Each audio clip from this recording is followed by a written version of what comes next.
you've probably spent more money on seeds, starter plants, and gardening supplies than you'd like to admit, only to watch your containers go bare every November.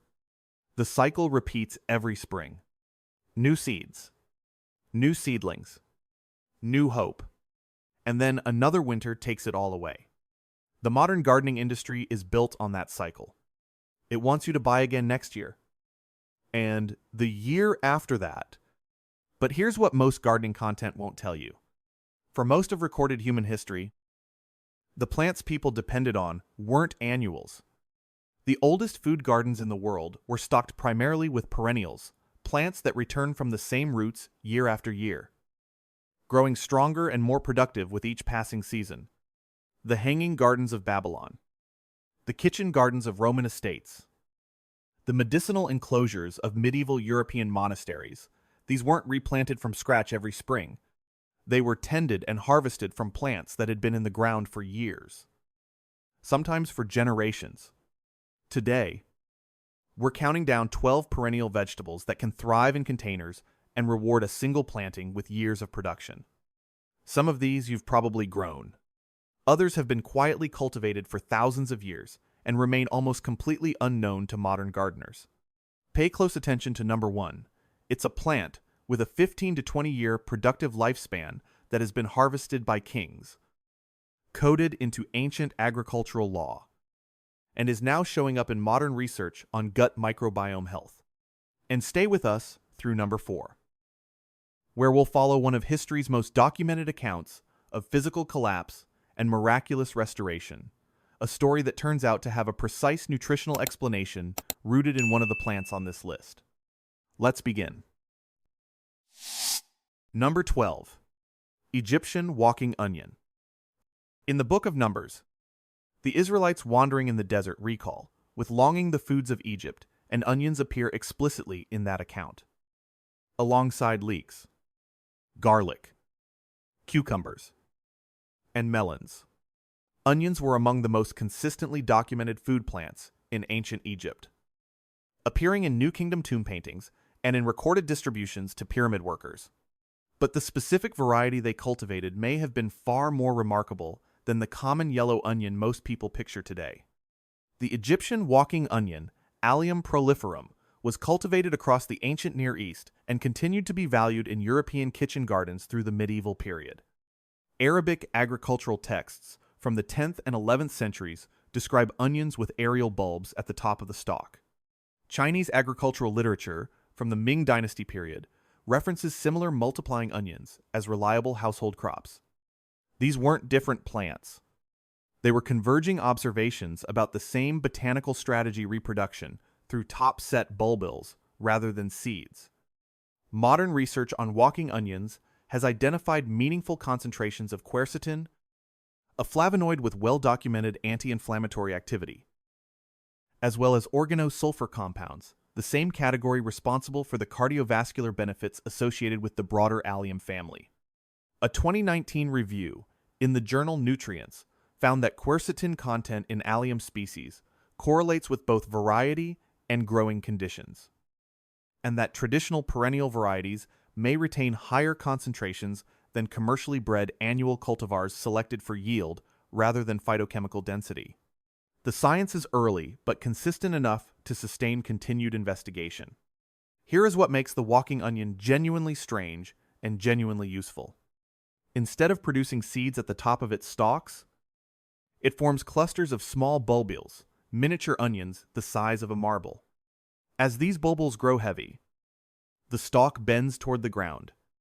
When the bulbils touch soil, they root themselves and begin growing. The plant slowly colonizes surrounding space on its own. For container gardeners, this means you can harvest the green tops like scallions throughout the season, dig the underground bulbs in fall, and still find new plants emerging the following spring from bulbils that dropped into the container. Harvest the green leaves at any height. They taste sharper and more complex than commercial scallions, closer to a green onion crossed with a mild shallot.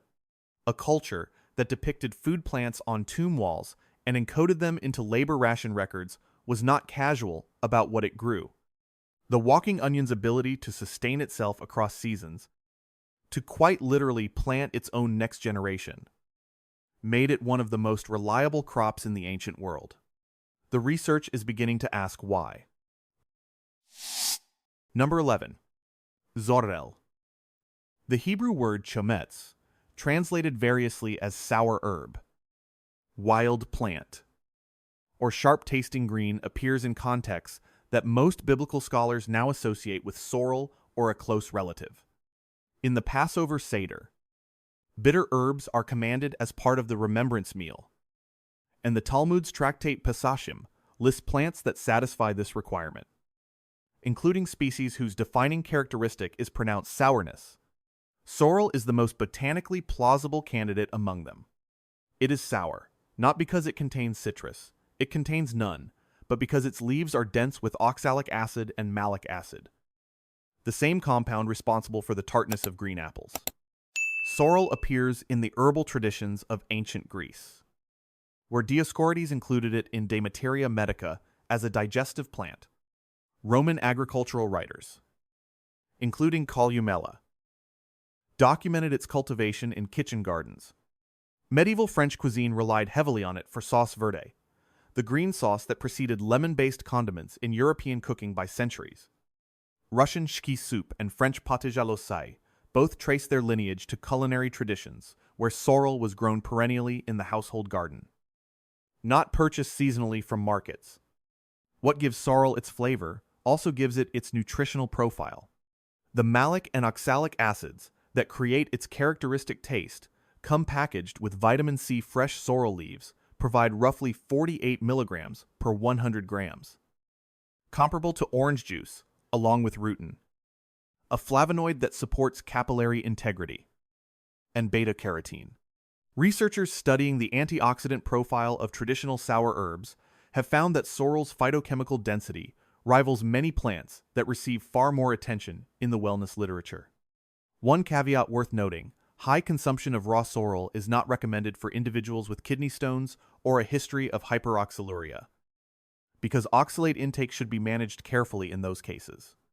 For the container, sorrel is one of the earliest plants to emerge in spring, often showing new growth while the soil is still cold enough to discourage most vegetables. Harvest the outer leaves continuously, leaving the center crown to keep producing. The flavor is best when leaves are young and about the size of your palm. Older leaves develop a stronger, more astringent quality that works better in cooked preparations. A tablespoon of finely shredded young sorrel, stirred into a cup of warm chicken or vegetable broth just before serving, is one of the oldest uses of this plant, and still one of the best. The ancient cooks who relied on sorrel before lemons arrived in European kitchens weren't improvising. They were using a plant they had watched return from the same root every spring for decades. The research is now telling us that the sourness they valued was only one of the things worth preserving. Number 10. Garlic chives. Garlic chives appear in the Benkao Gangmu Li Shizhen's 16th century compendium of Chinese medicine and natural history, the largest pharmaceutical encyclopedia produced before the modern era. Li Shizhen documented garlic chives as warming to the stomach, beneficial for digestion, and supportive of energy and vitality. But the plant had been in Chinese cultivation for at least 2,000 years before that compendium was written. Ancient Indian Ayurvedic texts reference Allium tuberosum, the Latin name for garlic chives, under the category of plants that support digestive fire, or onnyi. Korean culinary tradition has incorporated garlic chives under the name buchu for over 1,000 years, particularly in fermented preparations and soups intended to restore strength after illness. Here is the cross-cultural convergence that matters. Chinese medicine, Ayurveda, and Korean traditional cuisine all arrived independently at the same conclusion that garlic chives were particularly valuable during recovery from physical depletion. That pattern of agreement across unconnected medical traditions is not conclusive, but it is the kind of signal that researchers take seriously when designing modern studies. The science has identified why. Garlic chives contain allicin precursors, the same sulfur-containing compounds found in garlic, as well as chimeferol, a flavonoid with preliminary evidence for anti-inflammatory and antimicrobial activity, unlike garlic. However, garlic chives deliver these compounds alongside meaningful amounts of vitamin K, chlorophyll, and beta-carotene. A 2021 study published in Food Chemistry found that the organosulfur compound profile in garlic chives was distinct from standard garlic and showed activity against several common foodborne pathogens in laboratory conditions, results that researchers considered worth pursuing. Further, one preparation detail almost no one mentions: garlic chives should not be cooked at high heat for more than 2 to 3 minutes.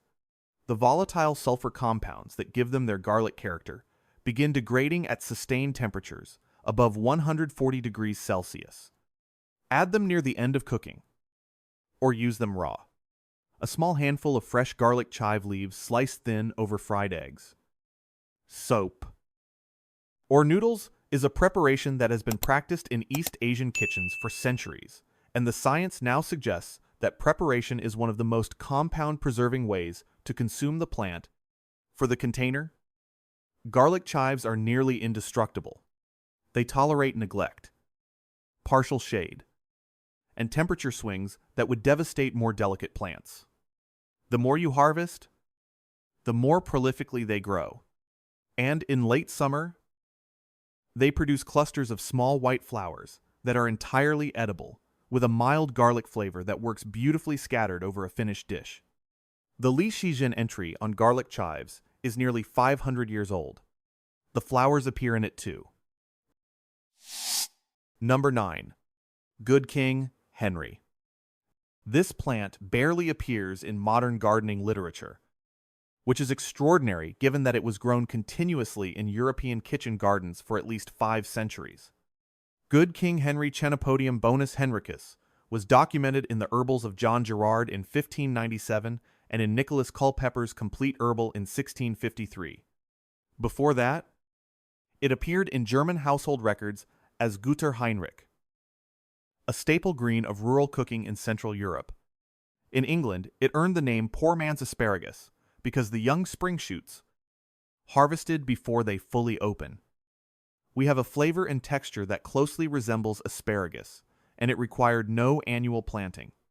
What's fascinating from a cross-cultural perspective is that closely related plants in the Chenopodium genus were simultaneously being cultivated in the Andes, in North America by indigenous communities, and in East Asia.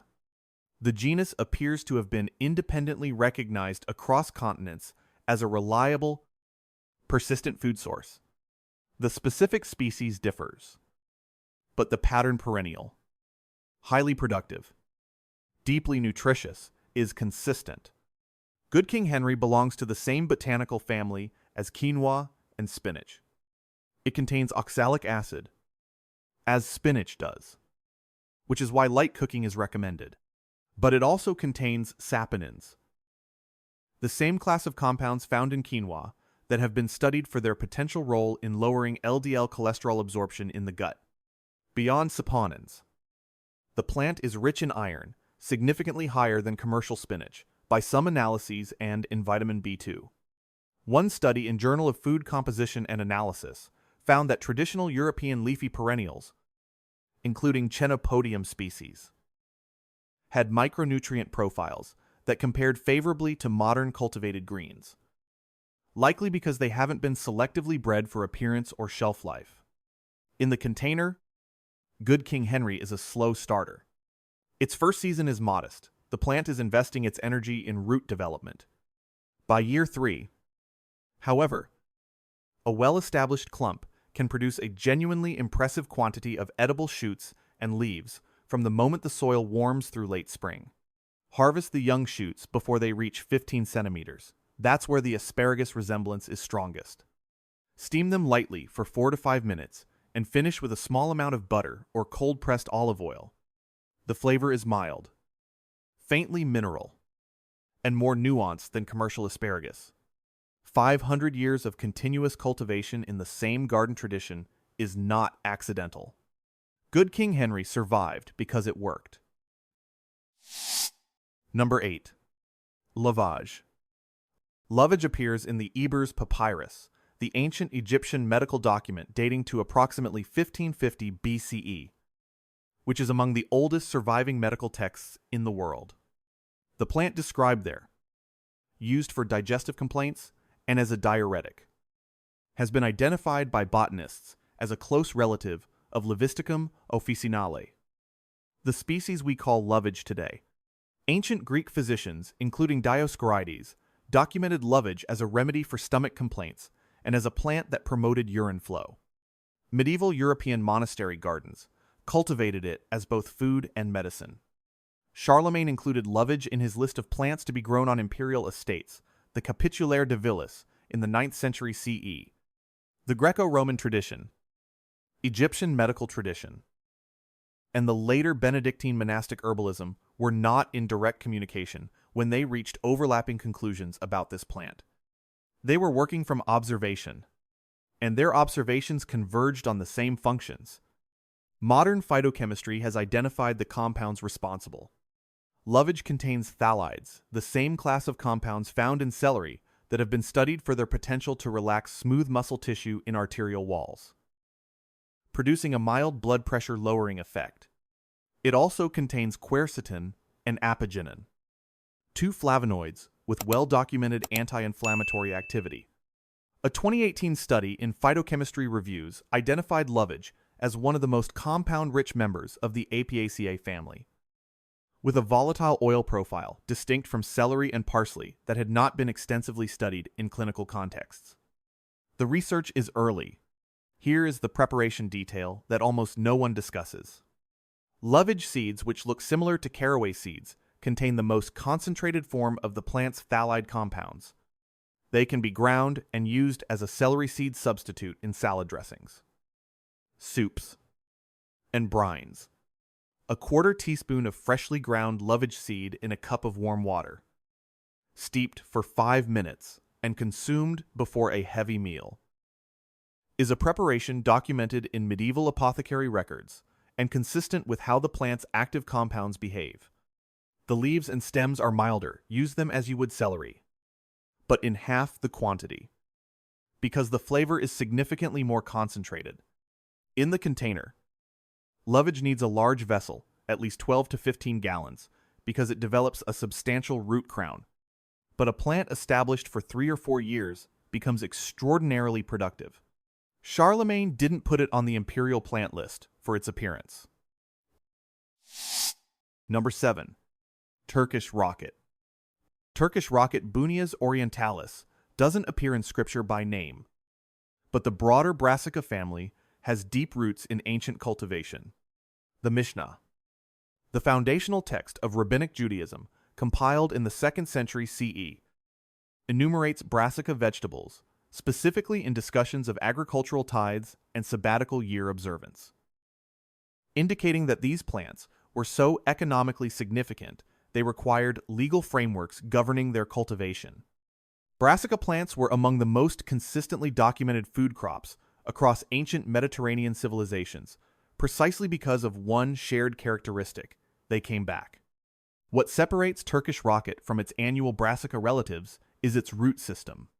Unlike kale, broccoli, or cabbage, which die after their first or second season, Turkish rocket develops a deep taproot that makes it functionally perennial. It can survive winters that would kill most vegetables and reemerge reliably each spring.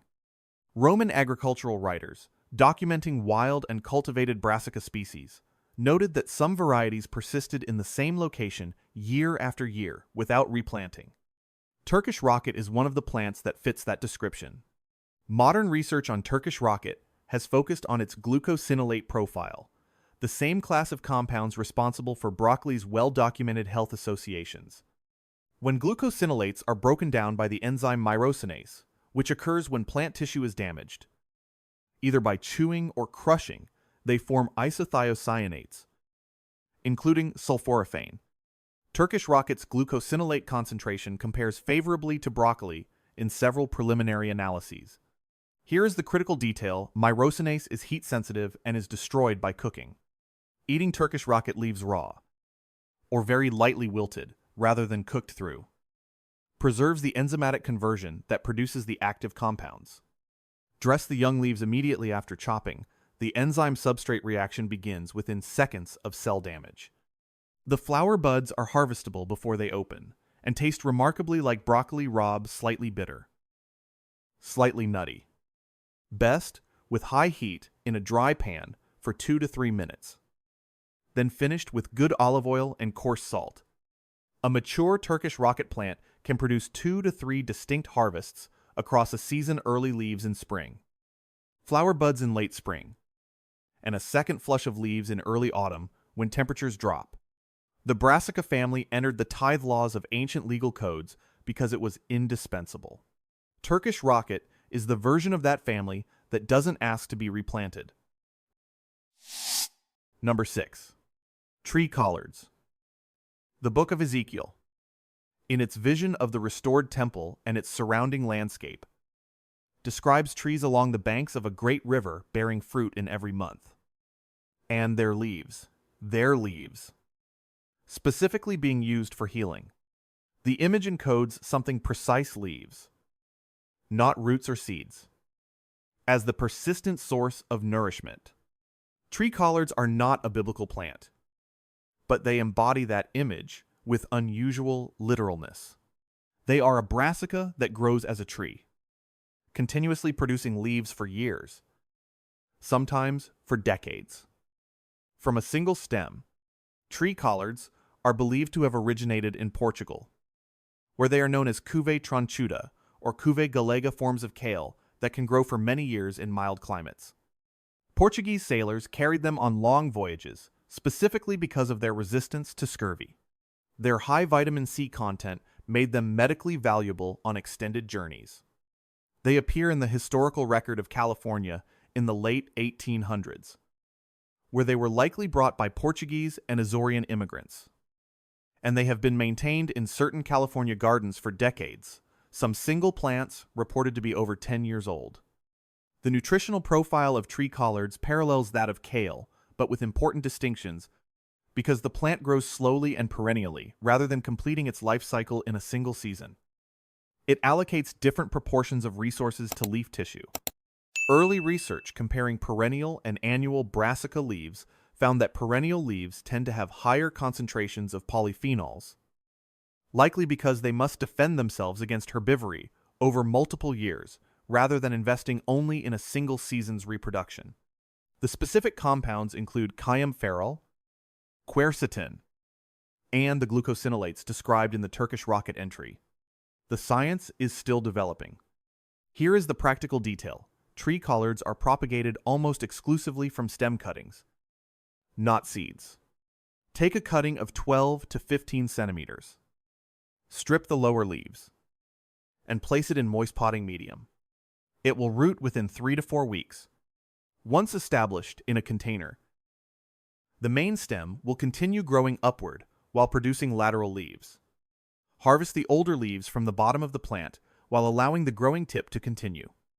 In very cold climates, bring the container indoors. Before hard frost, tree collards can survive light frost but not sustained freezing. Portuguese sailors understood something that most modern gardeners don't. A plant that keeps producing leaves is more valuable on a long voyage, or a long life, than one that produces a single harvest and disappears. If this kind of ancient knowledge resonates with you, the convergence of history, tradition, and modern science in plants, most people walk past without a second look, hit like, and subscribe. Because what's coming next goes even deeper. We're about to meet a plant that collapsed a prophet in the desert, fed him back to life, and whose active compounds now have a specific physiological explanation. That story is next. Number 5. Sea kale. Sea kale, Crambe maritima, was never a staple of the ancient Near East, but it holds a distinguished place in the history of a culture that documented its food traditions with unusual precision.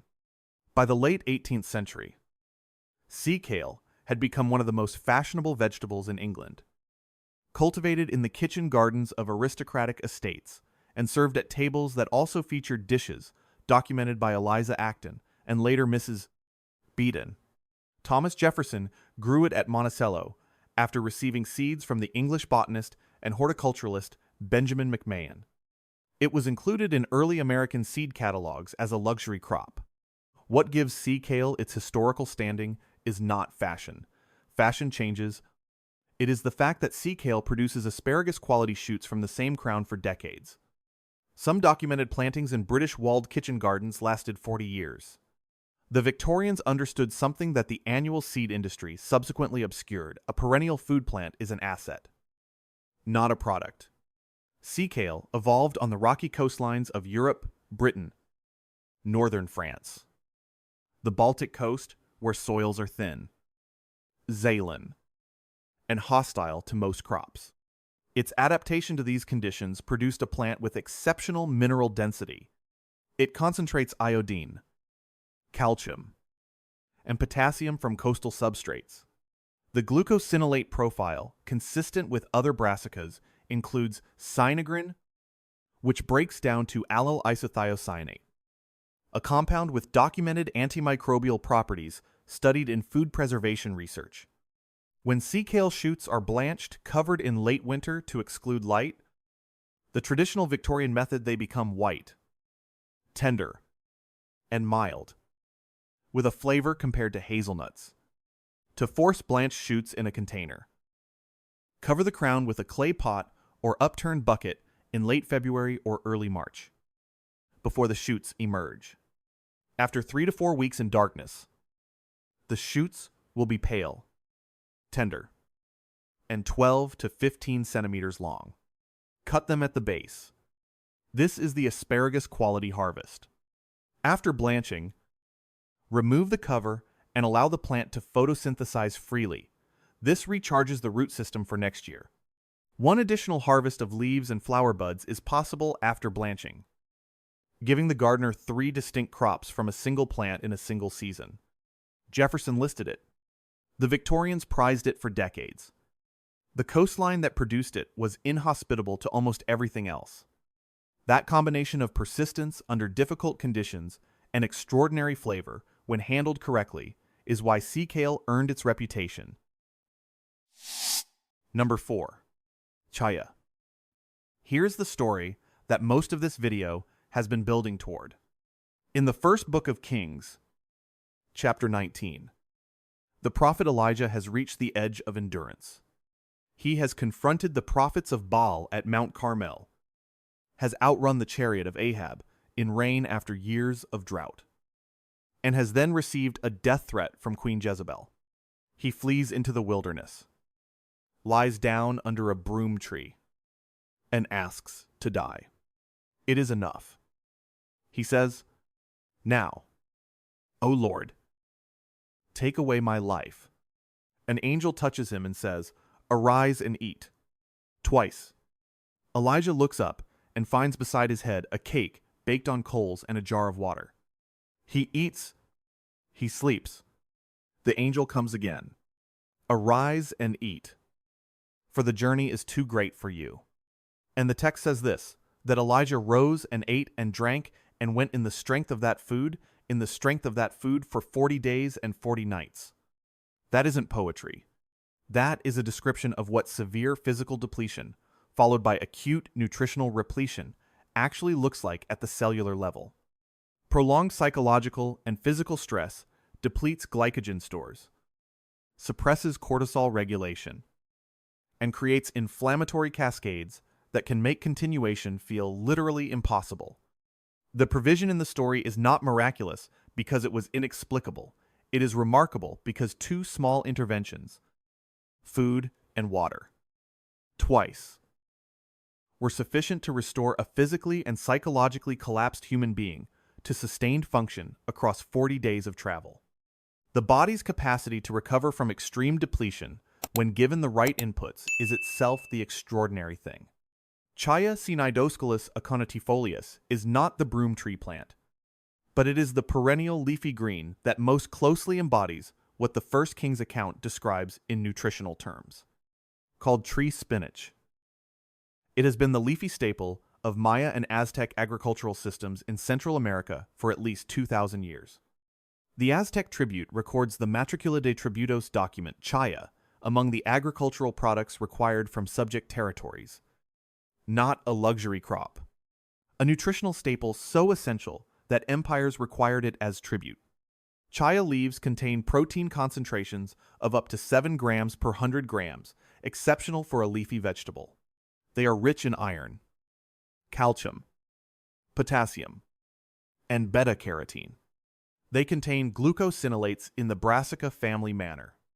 And they contain one compound that makes them unique among common leafy greens, a cyanogenic glycoside, a natural compound that, in raw leaves, releases hydrogen cyanide when metabolized.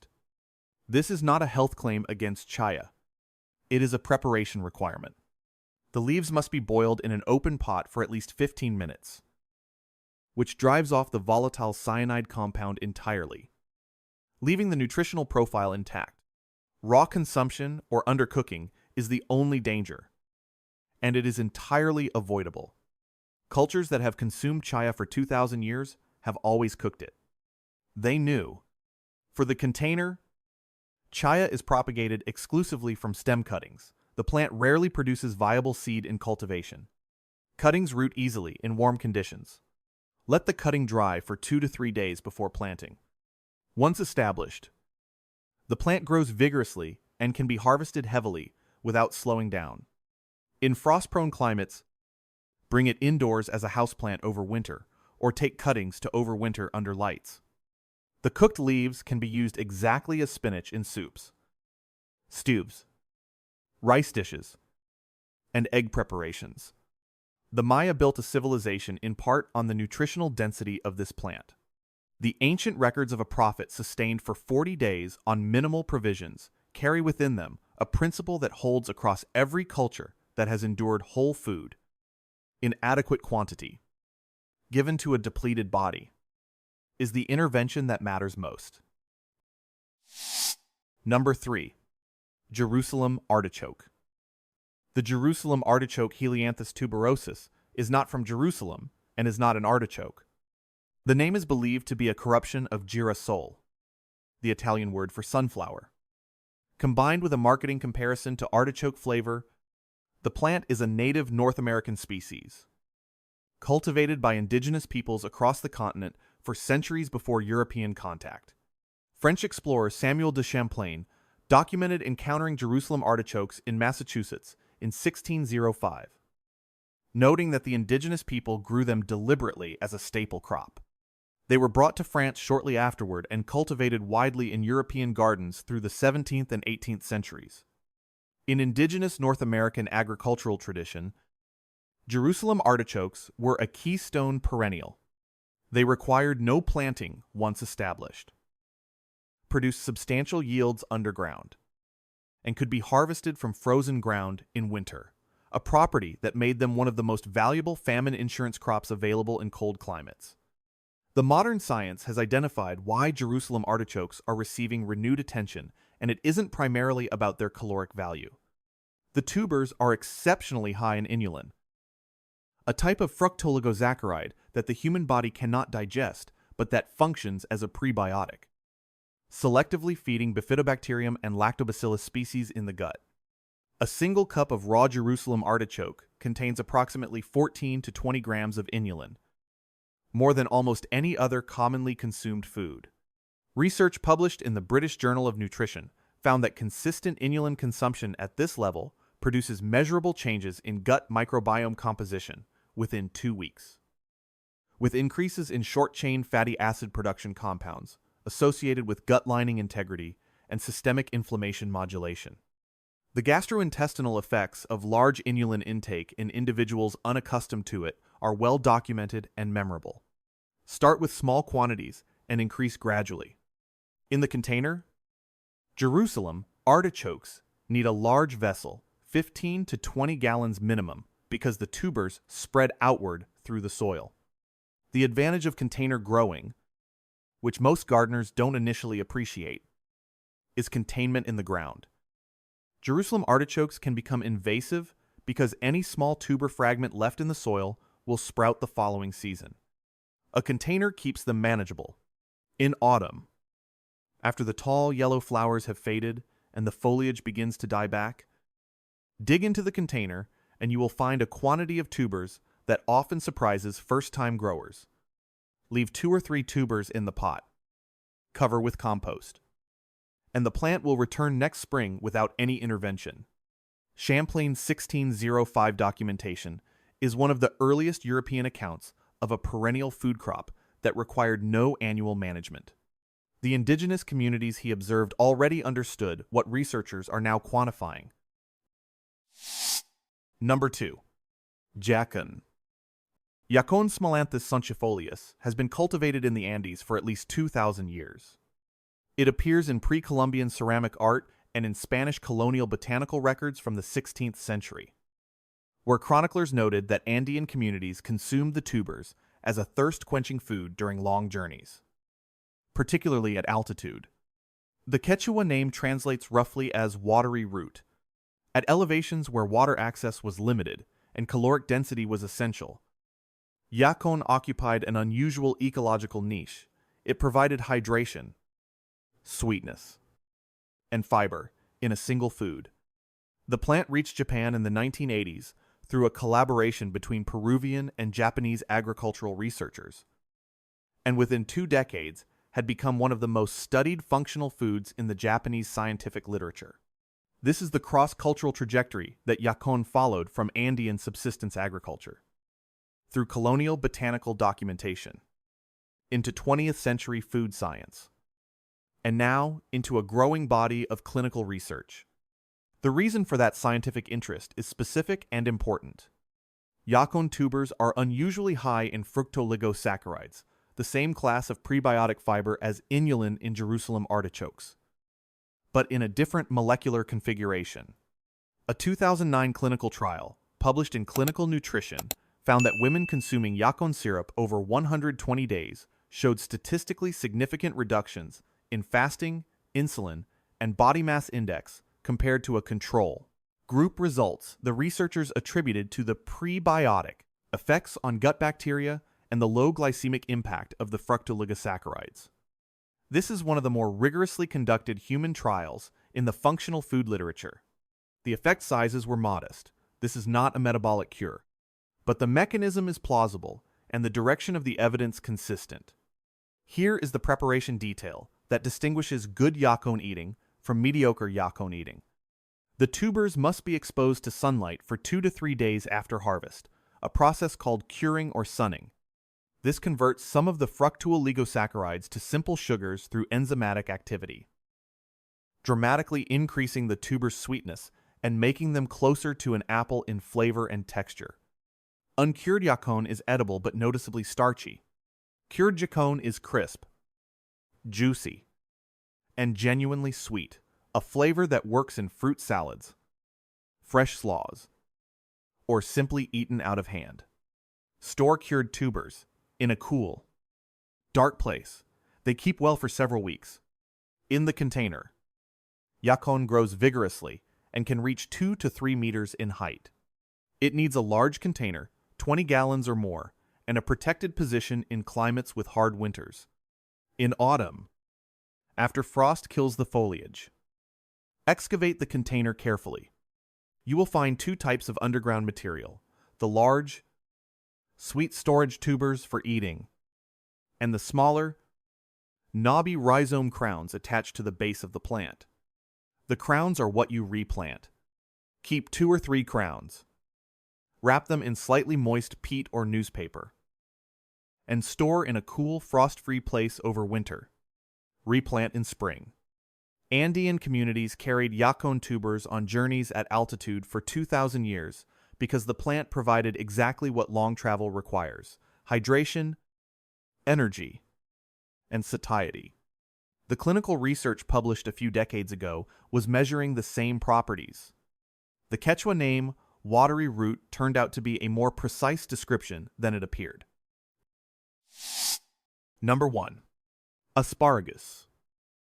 In the 3rd chapter of Numbers, the Levites are given specific provisions their agricultural support enumerated carefully. In the broader Mosaic Agricultural Code, perennial crops, those rooted in the ground and returning without replanting, occupied a distinct legal category from annual crops.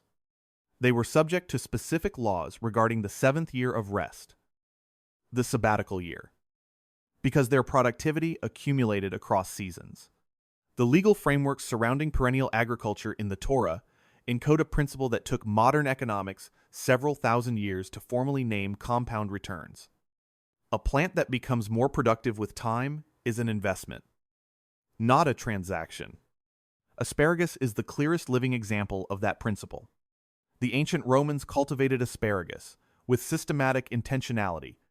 Pliny the Elder documented specific cultivation practices in Naturalis Historia, noting that properly established asparagus beds could be productive for decades.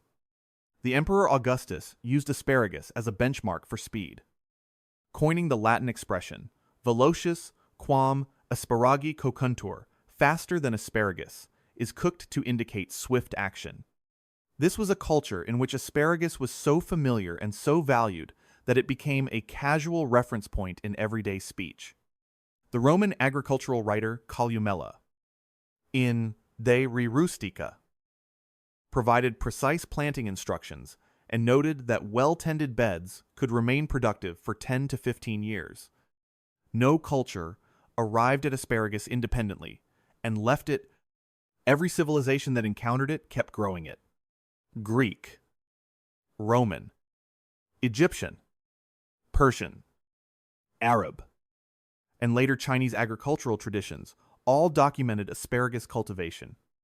This convergence across cultures that were not in consistent contact, across centuries, across different soil types and climates, represents an unusually strong pattern of agricultural consensus. The modern science has validated what these cultures observed through practice.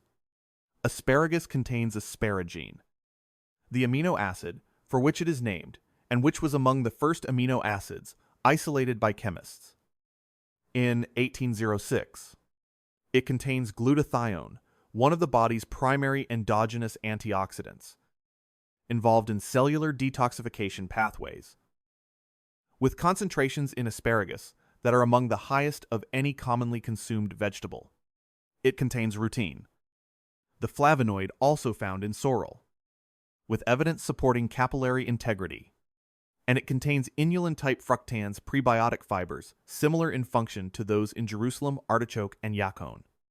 A 2013 review in Food Research International noted that asparagus' combination of glutathione, rutin, and prebiotic fiber made it nutritionally distinctive among vegetables, and that this combination had been consistently underappreciated in the nutritional science literature. Here is the preparation detail that matters most, and that almost no asparagus guide discusses. The glutathione content of asparagus is significantly reduced by prolonged heat. Studies measuring glutathione retention after different cooking methods found that brief steaming, 4 to 5 minutes, maximum retained substantially higher glutathione levels than boiling or roasting for longer periods. The color of properly cooked asparagus is vivid green. The moment it begins to fade toward olive, you have held it too long. Pull it from heat, and shock it briefly in cold water, and serve it. The fading color is not cosmetic. It tracks compound degradation. In the container, asparagus requires a large vessel, 15 to 20 gallons, for a meaningful planting of 3 to 5 crowns and a patience that many gardeners find genuinely difficult. The first spring after planting, do not harvest. Let every spear grow into its full ferny foliage. The second spring, harvest lightly, perhaps 2 weeks only. The third spring, harvest fully. This is the investment period. The root crown you are building in those first 2 years is what determines whether your asparagus produces for 12 years or for 22. A healthy asparagus crown, well established, will produce spears that emerge from the soil in spring and grow so rapidly you can return the following morning to find them harvest ready. During peak season, a single container planting can produce every 2 to 3 days. After harvest season ends, the plant throws up its feathery foliage, beautiful in itself, and spends the rest of the year converting sunlight into the root energy that will power next spring's emergence. Pliny wrote about asparagus in the 1st century CE. The beds he described as lasting 15 years were understating the potential. Some gardeners today are harvesting from crowns their grandparents planted. There is one principle running through every plant we've covered today, and it's worth stating directly before you go. Every traditional cultivation practice we've examined, the Roman asparagus beds, the Andean yacón fields, the Victorian sea kale gardens, the walking onion plots that moved slowly through Egyptian kitchen gardens, every one of them prioritized the whole plant, not an extract, not an isolated compound standardized to a certain percentage. The whole plant, prepared simply, consumed in context with other foods and daily life. The supplement industry will tell you that it has identified the active compound in asparagus, or in sorrel, or in chaya, and concentrated it for your convenience. And sometimes that is useful. But what we know with increasing certainty from the nutritional science literature is that the compounds in whole plants interact with each other in ways that extracts cannot replicate. The rutin in asparagus modifies how quercetin behaves. The inulin in Jerusalem artichoke changes how the gut processes everything else consumed alongside it. The myrosinase in raw Turkish rocket only produces sulforaphane in the presence of intact glucosinolates in the same tissue. Extract one compound, and you have one compound. Leave the plant intact, and you have a system. The cultures that built their food systems around perennial plants understood this, not in molecular terms, but in observational terms. They watched the same plants feed the same families across generations. They noticed what happened when people ate them consistently, and what happened when they didn't. Their pharmacopoeias and agricultural codes were not built on randomized controlled trials. They were built on something equally rigorous, multi-generational, careful attention. What remains worth asking is this: if we have access to the same plants, the same soil, and the same observational tradition, what would it mean to actually build our food systems around perennials again? The way humans did for most of history, not as a nostalgic exercise, but as a practical choice. Your containers are a reasonable place to start. If this resonated with you, hit like and subscribe. We cover the intersection of ancient agricultural wisdom and modern nutritional science every week. And there is a great deal more ground to cover. Share this with someone who tends a garden, or who's been told by a supplement company that they need a capsule instead of a plant. And leave a comment: which of these 12 perennials are you most curious to grow? I read every one. This video is for educational and informational purposes only, and does not constitute medical advice. Always consult a qualified healthcare provider before making changes to your diet, particularly if you are managing a health condition or taking medications.